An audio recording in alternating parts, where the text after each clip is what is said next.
And I have a question for you. Have you called your Michigan State Senator? And why is it in your best interest to do so?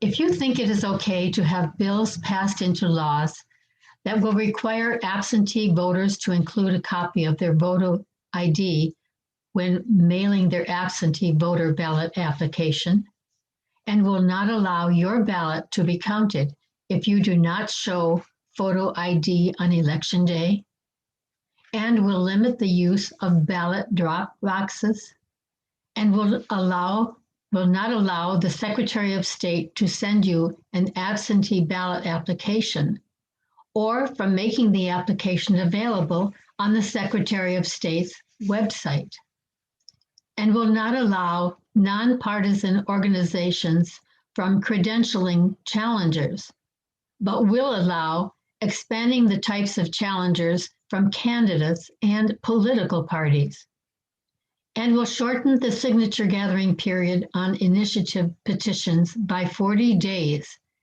and make the deadline for collection mid-April rather than late May, to result in the loss of one of the warmer months for signature collection, thus making it harder for citizens to get initiatives on the ballot.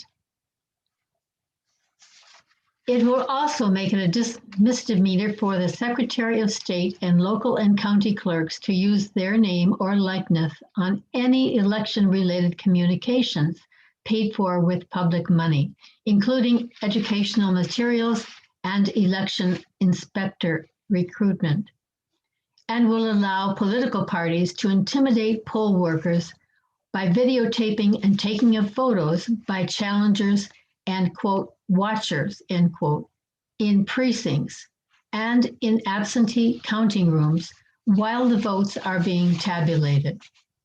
These are only some of the more than 39 voter suppression bills making their way through the Michigan Senate Elections Committee and the floor of the Senate in a desperate attempt to punish voters for the 2020 November election results.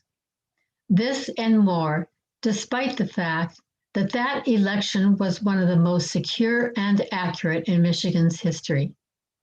If you do not want your politicians meddling with our elections and our votes, it is only with a large amount of public opposition that these egregious and unneeded efforts can be stopped. The telephone number and email address of the Committee of Elections are on the following list. Please call them and or email them today to make your voice heard. I have called, and I hope you will also. Thank you for your time.